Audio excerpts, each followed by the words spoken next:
After the college entrance exam scores were released, a vlogger who does wish-granting interviews sat down with the childhood sweetheart of the state's top scorer. What's the one wish you want to see come true? Amy smirked at the camera. I hope a certain big shot keeps his word and doesn't apply to the same college as me. Let's just never see each other again. We had a running bet. This time, I'd said whoever got the higher score would have to grant the other one a wish. In the past, whenever I lost, I'd always weasel my way out of it. Amy was certain I'd do the same thing this time, but she didn't know. I'd already gotten my early acceptance letter from RISD. I just forgot to tell her. This time, I would give her exactly what she wished for. We'd go our separate ways, for good. The day after the video aired, it was trending everywhere online. My best friend, Miles, sent it to me. I broke up with Amy immediately, over text. She didn't accept it, just sent me an address. Don't get it. Say it to my face if you have the guts. I tried to reply, but she'd already blocked me. She wouldn't pick up my calls either. I figured there was no need to drag our families into this mess. It was the last time I'd have to see her, anyway. Might as well go. I could also bring up the bet and call off the engagement while I was there. So I went. I was just a few steps down the hall when I heard laughter from inside the private room. A few people were egging someone on. Amy, you've picked truth. 10 times in a row. You have to do a dare this time. Stare into a guy's eyes for 10 seconds. Sabet. No getting out of it with a shot this time. Tim's the only guy in here, so you don't have a choice. Get it over with. Amy's voice was lazy. Not even if I down 5 shots. Nope. And Tim, don't be shy. It's just staring, not kissing.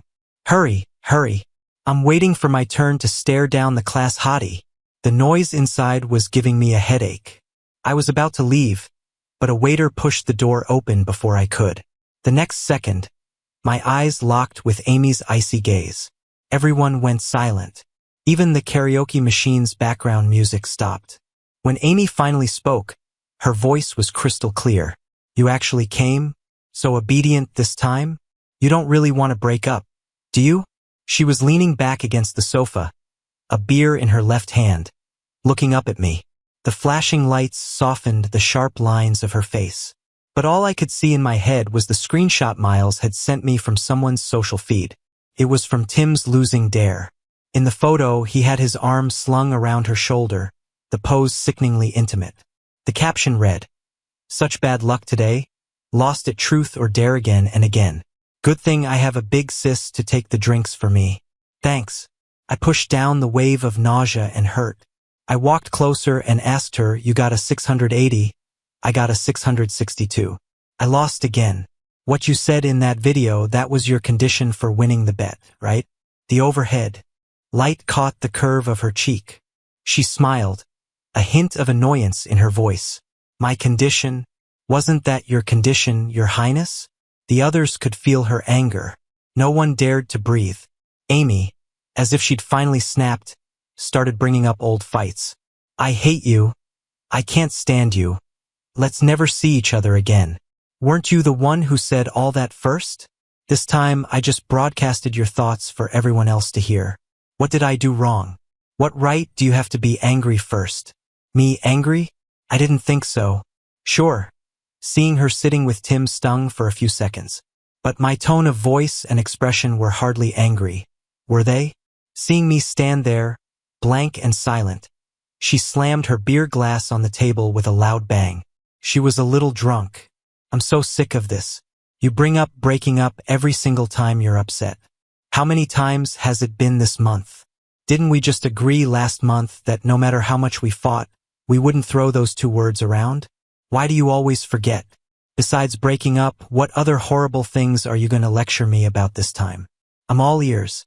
Her eyes were red, making it look like I was the one bullying her. Before, seeing that hurt look on her face would have made me feel guilty for days. I would have wondered if I'd been too impulsive, if I'd said something that really hurt her. But this time, I didn't care. After all, some people have sweet words, but their actions cut much deeper. Since you're so sick of it, let's break up. And while we're at it, tell your family the engagement is off, too. According to your request, I won't be applying to the same college as you. You won't have to see me again. I finished calmly. Amy stared at me, her composure gone. What do you mean? I sneered. Are the words "we're breaking up" that hard to understand? You said you didn't get it over text.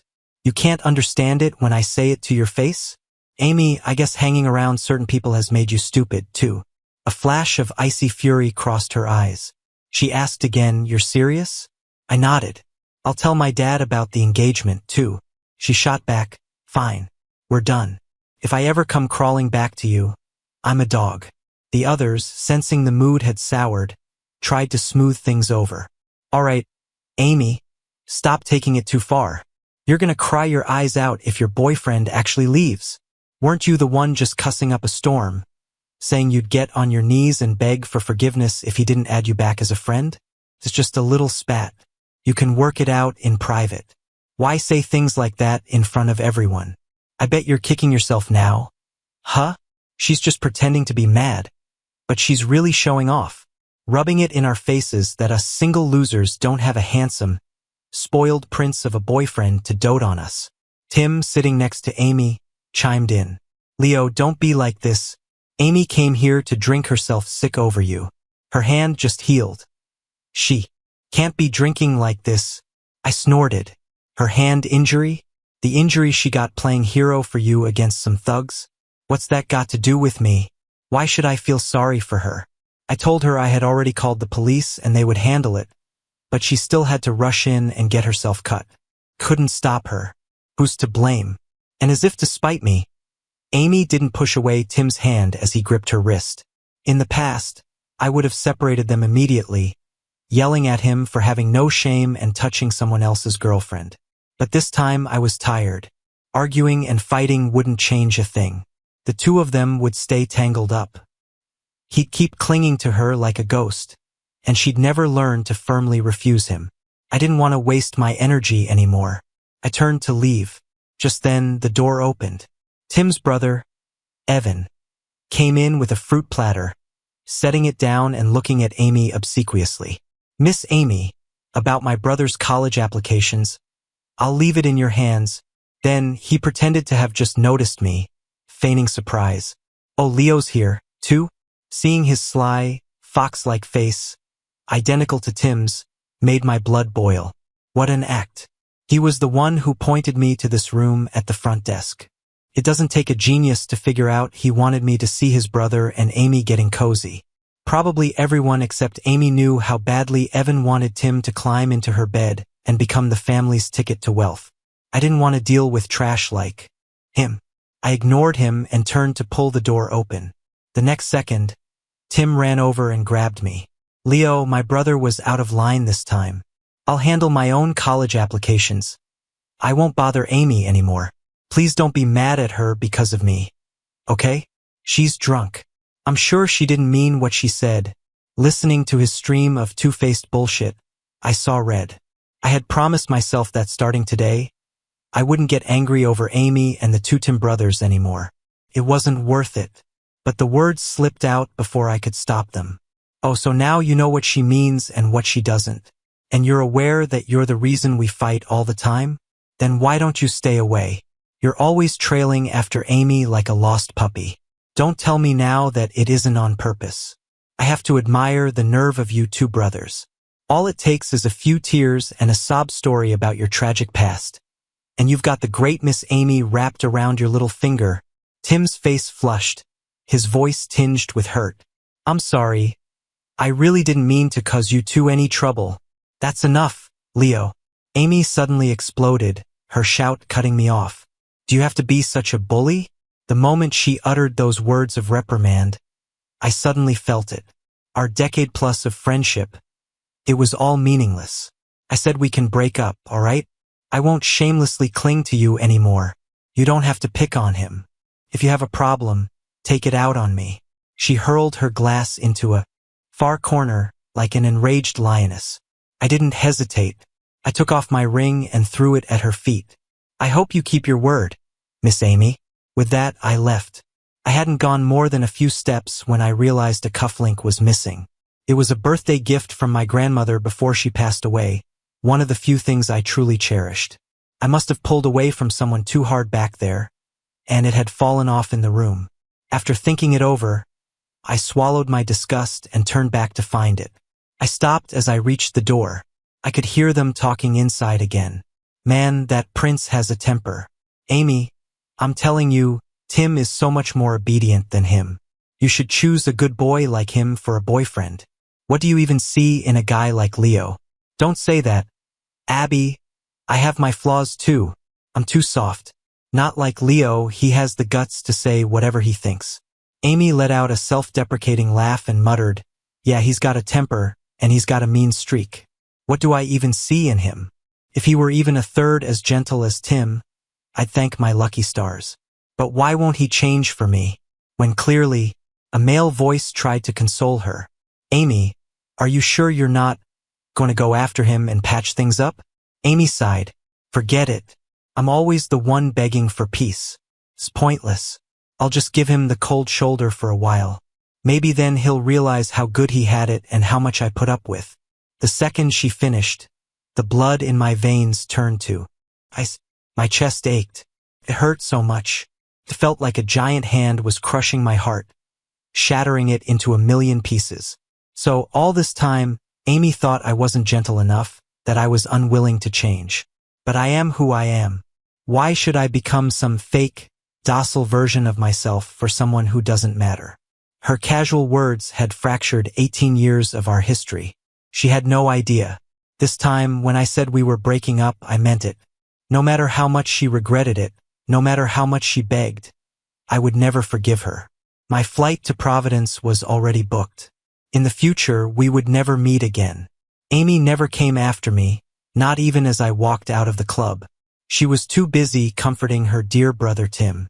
Amy, I never meant to ruin things between you and Leo. I'm just a little clueless, you know? After my parents died, I've had no sense of security, so that's why I bother you every day, asking you about this and that. I never thought it would cause you so much trouble. I'm sorry.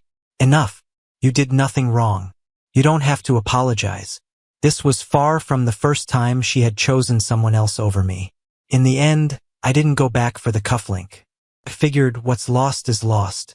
Grandma probably wouldn't blame me. She doted on me the most and couldn't bear to see me sad. If she were still alive, she wouldn't want me to go back to that miserable, humiliating place. In the car on the way home, I blocked Amy on everything. One by one, I deleted every photo I had of her. Our picture playing beach volleyball on the high school trip, the fireworks we watched together on New Year's, the big party she threw for my birthday, the way she'd tell bad jokes to cheer me up. Her face lit up with a carefree smile. Over 10,000 photos. From age 5 to 20. Amy was there for all of it. My mom died in childbirth. I've only ever seen her in pictures. My dad was busy with work and rarely around. My grandparents weren't in good health, so I tried not to bother them. When I was 8, my dad was on a business trip abroad and was killed in the crossfire of a gang shootout. When my grandmother heard the news, she fell gravely ill overnight and ended up in the ICU. A lot of people said I was the jinx born to bring death to the family. No one at school wanted to play with me. They threw rocks at me and told me to stay away. Back then, Amy was like a goddess who fell from the sky. She chased away all the bullies for me. For the Leo who grew up surrounded by rumors, the young Amy was undoubtedly a ray of light. She was like my guardian angel, always by my side when I needed her most. She'd bring me the best snacks and the coolest toys first. When we were little, a kid called me a motherless child, and Amy was the one who beat him up. Don't be scared, Leo. Your big sis is here. I'll protect you. But now that was all in the past. The world would keep spinning without Amy, and Leo's world wouldn't collapse. I packed my bags that night and flew to a small town in Vermont for a vacation. It was a niche tourist spot, one that was never on Amy's travel itinerary. Back in junior year, Amy had promised me a unique and unforgettable graduation trip. The route she planned started in Wyoming, went to the California coast, and then on to the Greek Isles and Napa Valley. It was a 2-month journey, from domestic to overseas. She planned most of it herself, her eyes shining with anticipation.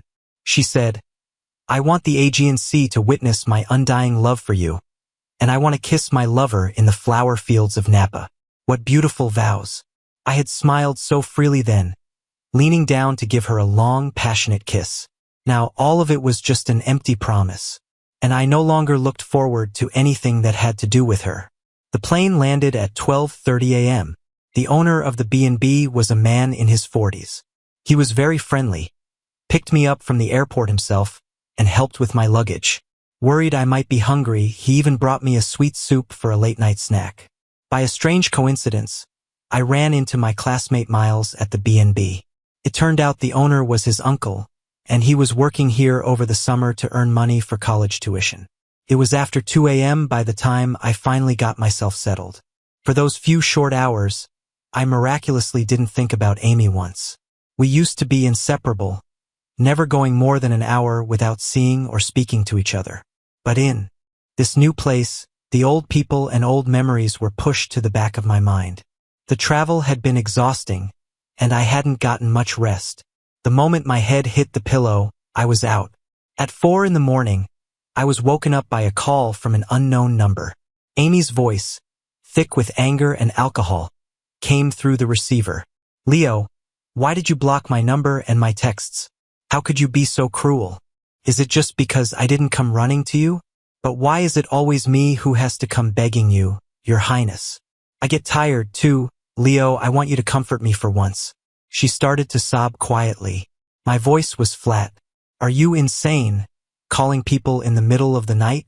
She was still asking, "Why won't you comfort me anymore?" I was about to lay into her when, a second later, I heard a more familiar male voice. "Amy, stop drinking. Be good, drink this. It'll help. We'll just sleep it off." "Yeah, Miss Amy, my brother made this soup himself. It's really good. Drink up and then you can have sweet dreams. We're the bigger people. We won't stoop to the level of some spoiled brat with a temper, right?" I thought I wouldn't care, but hearing them so close and intimate, I couldn't help but feel a pang of bitterness. I said, "You guys are insane." After that, I hung up, blocked the number, and set my phone to do not disturb. When I woke up the next day, my phone showed hundreds of missed calls from unknown numbers. I didn't have to guess who it was from. Paid it no mind. Stayed in that small Vermont town for half a month. During that time, Amy didn't try to find me again. Instead, my friend Miles forwarded me a few of her posts from her social feed. A picture of Amy and Tim riding a horse together across the plains of Wyoming. A 9-photo grid of them making V signs in front of a landmark in the Greek Isles. A shot of Tim in a purple shirt amidst the lavender fields of Napa Valley. A dozen posts, all with the same caption. "He was supposed to be here with me." It was a brilliant double entendre. People who knew us were asking in the comments, "Who's this? Where's your beloved prince?" People who didn't know us said they were a perfect match and wished them the best. After scrolling through all of it, I felt strangely calm. It was like watching a story about strangers. It didn't affect me much. Miles, on the other hand, video called me, furious on my behalf. I don't follow that asshole, so I don't know what he posted. I laughed. "Good thing you didn't send it. I would have puked up the seafood noodles I just ate." Miles said, "Seriously, is your girl Amy out of her mind? Wasn't that the trip you guys planned together? How did she let those two shameless brothers from the Tim family tag along and reap the benefits? I remember you were the one who made all the food recommendations. Those two are real pieces of work, and Miss Amy must be blind. Ditching a prince like you to run around with those two scrawny weasels." I just laughed. She can take whoever she wants. It has nothing to do with me anymore. He asked, "A decade plus of history, man. You can really just let her go?" I said, "What's there to miss? It's not like she's the only girl in the world." Miles roared with laughter. "That's my boy. So clear-headed. You just wait. As soon as I'm free, I'm gonna find you 80 models to help you get over this." He hesitated for a second, then added, "Leo, ever since those two Tim brothers showed up and started clinging to Amy, I felt like she didn't deserve you. I just never said anything because I was afraid of upsetting you. If I wasn't stuck at this training camp, I'd fly over there and slap them a few times. A couple for Tim and Evan, and about 100,000 for Amy. Miles got into his dream music program at USC, and the moment he finished his exams, his mom shipped him off to Europe for an intensive vocal workshop. He hadn't had time to come back. I smiled. Yeah, I know you're the best. All right, it's getting late, you should get some rest. Don't mess up your classes tomorrow. Go get future pop star. I hung up. Miles came upstairs and asked if I wanted to go to a bar for a drink. He brought along some plum wine his uncle had made himself. The wine was sweet and fragrant, and it lifted my spirits, making me feel relaxed. The bar was filled with neon lights and had a great atmosphere. I got a little greedy and had an extra glass of plum wine, which left me slightly buzzed. Miles took the opportunity to snap a few pictures of me with the lounge singer. In return, I took a few for him and even helped him get her number. But I never expected him to post my pictures on his social feed. Caught a handsome guy, but he seems a little down. Hey, internet, any ideas on how to cheer up a hottie?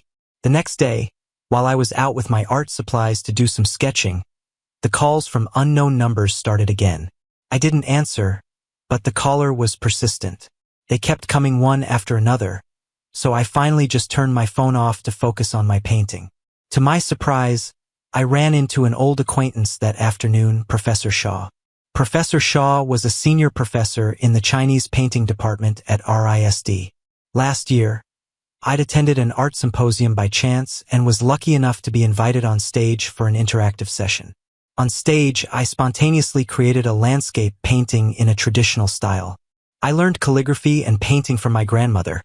She taught me how to hold a brush and recognize ink stones and pigments from a young age. So, my skills weren't bad, but in my heart I was set on going to Harvard with Amy. I focused all my energy on my academic classes and forgot that I could pursue art school as an option. After seeing my painting, Professor Shaw was full of praise. He encouraged me to apply to RISD's art program, saying that with my talent, I was sure to get in. He said that one day, I would carve out my own unique style in the world of Chinese painting. We chatted for a bit afterward. He seemed to like me and even exchanged contact information. He personally invited me to display the piece I had painted that day in his upcoming exhibition. That was the first official exhibition of my life.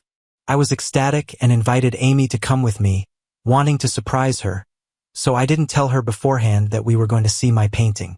But she stood me up. The first day of the exhibition was Tim's 17th birthday. Amy knew I didn't like getting mixed up with them, so she lied to me and went to his birthday party. If my friend hadn't told me he saw them at the club, I probably would have been kept in the dark forever. That day, I waited for her at the entrance of the art museum for 3 hours. Her phone was off. I couldn't reach her. I waited until the exhibition closed, but I never saw her. At 10 o'clock that night, she rushed to my house to explain. I'm so sorry, Leo. I had to take my mom to the hospital this morning, and when I got home, I took a nap and had my phone on Do Not Disturb, so I didn't get your calls. I looked at her coldly, not saying a word. I had spent hours in the cold wind that day and had caught a cold. I felt awful and my throat was sore. I really didn't have the energy to listen to her lies. Amy said it wasn't on purpose. I've already booked tickets for Sunday's exhibition. I'll definitely go with you tomorrow. I replied flatly, don't bother. From the moment she lied to me, she was dead to me. From then on, I would never share anything about my life with her again. The fact that I was applying to RISD, that I had been accepted early, and that I was going to leave her for good, I wouldn't tell her any of it. Professor Shaw, I can't believe I'm seeing you here, I said, walking up to greet him. Professor Shaw was surprised, too. He wasn't carrying any art supplies, so he must have been here just for a vacation. Leo, my boy, you're here too. Are you on a trip with your girlfriend? At the exhibition, Professor Shaw had noticed me constantly looking towards the door and had asked what was going on, so I had told him a bit about the situation. I smiled. No, we actually broke up. I'm here to gather inspiration. The International Calligraphy and Painting Competition is next year, right? I thought I'd give it a shot. Excellent, excellent. With your skills, a top 3 finish is definitely within reach. I was going to remind you to register, but it seems you're already on top of it. But just so you know, my classes aren't going to be a walk in the park. You'd better prepare yourself. Professor Shaw was cheerful and talkative. He mentioned he was traveling with his wife. A few minutes later, I saw his wife coming to meet him, carrying a thermos and a watermelon. Seeing the sweat on Professor Shaw's forehead, she immediately pulled a handkerchief from her pocket and gently wiped his brow. Didn't I tell you to wait for me in the pavilion? Why did you wander off? She chided. Professor Shaw replied, I was afraid you'd drop my watermelon. My legs are fine. I won't fall. Here, eat up. It's fresh from the field. They warmly offered me a slice. The watermelon was juicy and incredibly sweet. As sweet as their decades-long marriage. A long time ago, I thought Amy and I would be like them, supporting each other until we were old and gray. But alas, the most beautiful things in the world are often the most fragile. The sun was halfway down the mountain by the time I said goodbye to them and headed back to the B&B. I couldn't believe my eyes. Amy, whom I hadn't seen in 2 weeks, was sitting in the lobby. She was toying with the 18th birthday present I gave her, a hand-carved jade rabbit. I had ordered the raw jade half a year in advance and spent 3 months carving it myself. She turned, saw me, and jumped up to run over. I pretended not to see her and walked straight toward the elevator. The next second, a hand grabbed my wrist. Leo, do you have any idea how long I've been looking for you? Looking? Has she been looking? What a liar. If she had wanted to find me, she would have been here on the first day. Why wait 2 weeks? The only reason is she didn't want to. Weren't you on a graduation trip with your new boy toy? What are you looking for me for? I pulled my wrist free. What new boy toy? What are you talking about? Besides, it's been so long. Are you still mad at me? Is it that serious? I scoffed. Has Miss Amy forgotten that we broke up? Her bravado vanished. I'm sorry. I drank too much that day and said a lot of things I didn't mean. Please don't take it to heart. Okay? Did you see the pictures of me and Tim? I didn't want to take them. I never wanted to go on a trip alone with him. My grandfather forced me to bring him along. Does that have anything to do with me? Why are you telling me this? I don't want to hear it. Move. Get out of my way. She blocked the elevator, refusing to let me pass. Just then, the elevator doors opened, and standing inside was Tim, alone. He was pushing 2 suitcases, one large and one small, as he walked out of the elevator. Tim wasn't surprised to see me. A smug smile played on his lips. Leo, you're back. I couldn't believe it when Amy said your GPS location was here. They must have found me through the location on Miles's new social media post. Too bad, Amy, and I wasted a whole day checking almost every 5-star hotel in the city without finding you. This place is pretty remote, and the decor is just okay. I didn't think you'd stay somewhere like this. This B&B was close to the beach and a good spot for sketching. The downside was that the rooms were a bit small and the amenities were older, but it was clean and cozy. It was nowhere near as bad as he made it sound. The place he and his brother used to live in was far worse. Now that Amy's family was spoiling them, they looked down on everything. I tilted my head, looking closely at what he was holding, and realized it was my suitcase. He had even scratched it. My brow furrowed in anger. Following me, breaking into my room and taking my things. Are you guys stalkers or thieves? Oh right, she's the stalker, and you're her little lapdog. I reached for my things, but Amy blocked me. Leo, stop making a scene. Come home with me. My harsh words made Tim's face turn red, and he started whining defensively, attracting the attention of other guests. We did not. The guy at the front desk gave us the keycard. I didn't break in. I gave Amy a shove. This is trespassing, you understand? I can call the police. She didn't get angry. Go on, keep pushing. When you're done, you're coming home with me. Can you stop this nonsense? Do you have any idea how dangerous it is for you to run off this far by yourself, or how worried I've been? All right, stop throwing a fit and yelling at people. I'm the one who asked him to go in and help pack. I was speechless. Why do you still think I'm just throwing a tantrum? Breaking up, calling off the engagement, never seeing you again. Every single thing I've said, I've meant. You're the only one still living in the past. I fought back the tearing pain in my chest, unslung my art case from my back, and hurled it at Tim. "Give me back my suitcase," I roared. A red mark quickly formed on Tim's forehead. He cried out and sat on the floor, clutching his head. Just then, the receptionist heard the commotion and hurried over. "Mr. Evans, I'm so sorry. This young lady said she was your girlfriend and even showed me photos of you two and your ID, so that's why I gave her the key. I didn't argue with them anymore. I just dialed 9 by the time the police arrived." Amy was kneeling on the sofa next to me, holding a glass of warm water and some stomach medicine.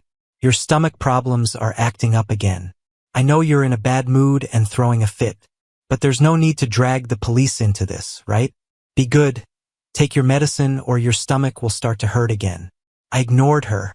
When Tim saw the police, he immediately ran up, grabbed an officer's hand, and started complaining that I had slandered his reputation.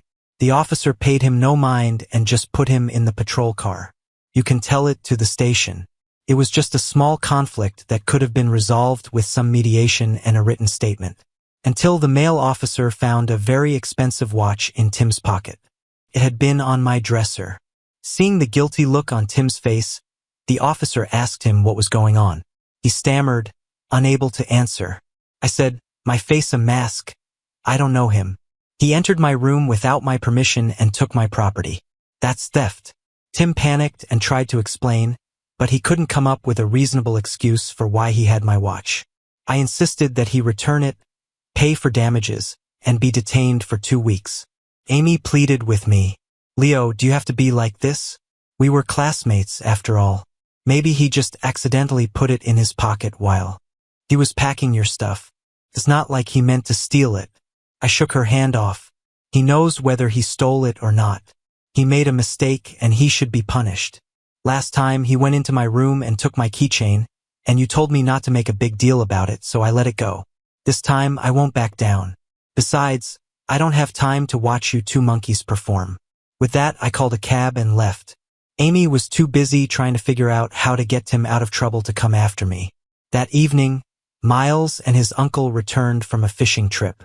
When they heard what happened, they apologized to me. I didn't make it hard for them or ask the B&B to compensate me for my losses. I just told them to train their staff better so that customer privacy wouldn't be breached again in the future. As I was packing my bags to leave that night, I got a call from my grandfather. He was urging me to come home, his voice laced with anxiety. I thought something had happened to his health and immediately bought a ticket for the next flight back. I had thought the police station would be the last time I ever saw Amy, but I was wrong. Not only had Amy not canceled the engagement, but she had somehow convinced her parents to schedule the engagement ceremony for the following week. It would be held jointly with her college acceptance party. I was so angry I unblocked her number just to chew her out. "Amy, are you insane? After everything that's happened, you're still planning a damn engagement? My grandfather is an old man, and you're lying to him like this? Aren't you afraid of divine retribution?" She let out a soft laugh, her tone casual, as if she still thought I was just angry. "Leo, you don't have to pretend. I already know you went to that bar to drink your sorrows away over me. You do care about me, don't you? You're just too proud to admit it. I was wrong at the B&B that day. Tim is out of the police station, but he has a record now. Even if he can't go to college or has to repeat a year, I won't get involved anymore. Let's not fight anymore. Okay? If you won't come to me, then I'll come to you. I'll be the one to back down." What? Did she get her head slammed in a door? Or does she have multiple personalities? Who said I was drinking because of her? The more I listened, the more annoyed I got. I started cursing. "Did you learn your shamelessness from Tim? Weren't you the one who said you'd be a dog if you ever came crawling back to me? I regret that. Woof, woof, woof. My Prince Leo, can you forgive this little puppy now? Jesus, she's a psycho." Her voice grew happier as she spoke. "Even though I won the bet, I'll concede. I'll always be your loser. Our engagement party is next Saturday. I'll pick you up tomorrow to try on tuxes. Okay? Amy, what makes you think I would get engaged to someone so rotten? You might not think you're disgusting, but you make me sick." I hung up and blocked her again. I went straight to my grandfather's hospital, not home. I was afraid Amy would be there waiting for me. It turned out the engagement party was partly my grandfather's idea. That's why Amy's family was in such a hurry, moving the ceremony, which both families had originally planned for December, up to next Saturday. I tried again to persuade my grandfather to give up on the idea of the marriage alliance. Grandpa, Amy and it's impossible. Let's just call off the engagement. Grandpa frowned, clearly displeased. Didn't you used to beg me to let you marry her? I didn't want to get into the messy details with him, so I just said that Amy had fallen for someone else and I didn't want to be the third wheel. Grandpa sighed and was silent for a moment before he said, Leo, you know my health. I probably don't have many months left to spend with you. I quickly cut him off. Grandpa, don't say that. The doctors said you're doing great. Grandpa had old injuries from his time in the army. After Grandma passed away, he was consumed with worry, and his health deteriorated even further. He had to spend every day in bed, sustained by 4 drips. I knew he couldn't bear the thought of leaving me alone. Even though the treatments were painful, he kept fighting, holding on so he wouldn't have to leave me to join Grandma. You don't have to lie to me, son. I'm not afraid of dying. But I worry about you. At least we know the Amy's family. After I'm gone, if anyone tries to bully you, they'll have your back. You're only 18, you haven't even started college yet. When you enter the real world, you'll have a tough time with no one to help you. Hearing him talk as if he were on his deathbed made my heart ache, a lump forming in my throat. Grandpa, I'm not afraid of hardship, but I don't want to spend my days consumed with anxiety over a girl, to the point where I don't even feel like myself anymore. Please stop talking like that, okay? I don't like to hear it. I was hoping I could live to see you settle down, get married, and have children. I said nothing. Grandpa had always known I disliked the 2 Tim brothers and hated that they were living with the Amy family. But they were Amy's family's saviors, not mine.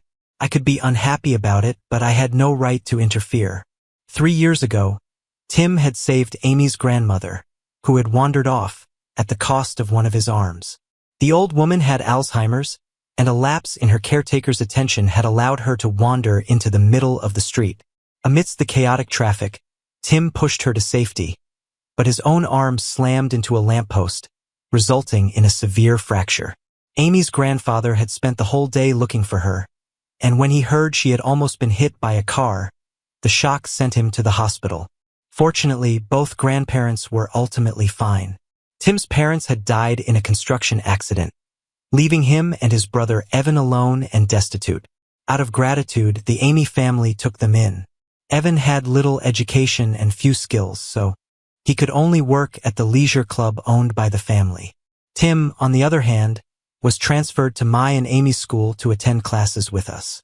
He always managed to insert himself whenever Amy and I were eating, doing homework, or studying together. He was there every time we went to the movies. I never understood if he was the family's savior or Amy's personal attendant. Wherever she went, he followed, like a ghost you couldn't shake.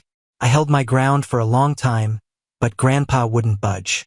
He believed my reluctance to get engaged was just a temporary spat with Amy, a fit of pique.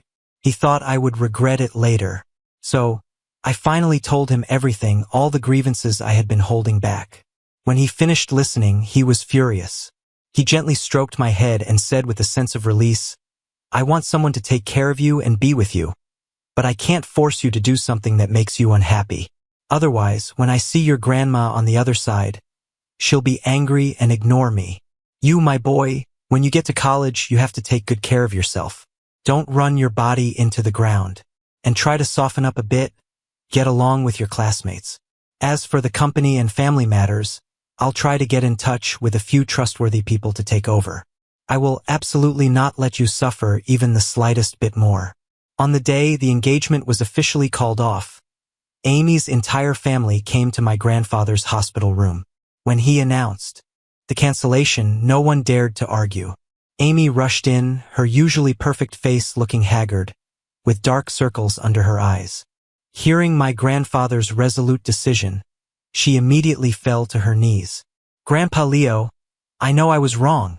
I'll never make such a stupid mistake again. Please just make Leo forgive me. I can't live without him." In a fit of rage, my grandfather grabbed his cane and started hitting Amy with it. No one dared to intervene. "Never again? How dare you say such nonsense? Do you know what today is? How dare you be late? Does this mean you just skip your own wedding? How long have you let those two brats bully my grandson?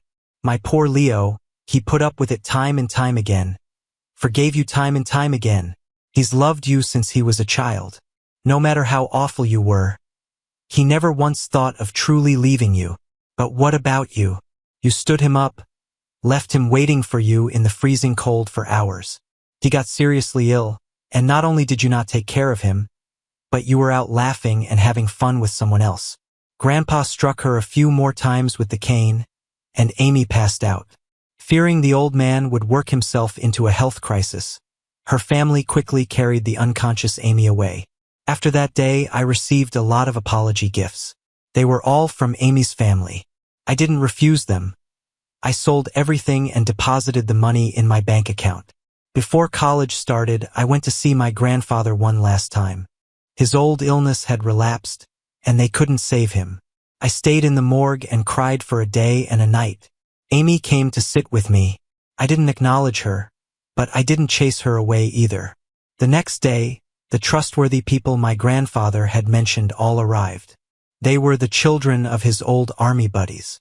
5 or 6 older brothers and sisters took turns comforting me. They helped me handle all the funeral arrangements. I buried my grandfather with my grandmother and my parents.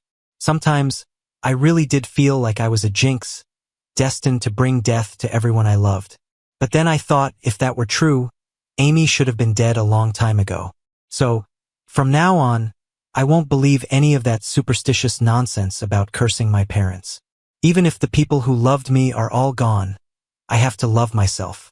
Because I deserve to be loved. And I deserve to be loved by someone better.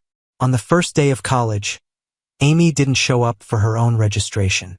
Instead, she came to my campus. "Leo, can you really not forgive me? Not even once? I've cut all ties with them. From now on, I'll only follow you. You can hit me, yell at me, I won't fight back. I'll take all of your bad moods." I calmly walked around her. If I could forgive everything, then all the pain I've been through would be my own damn fault. "Amy, I'm not that pathetic." Amy's face went pale, and she lunged forward to hug me.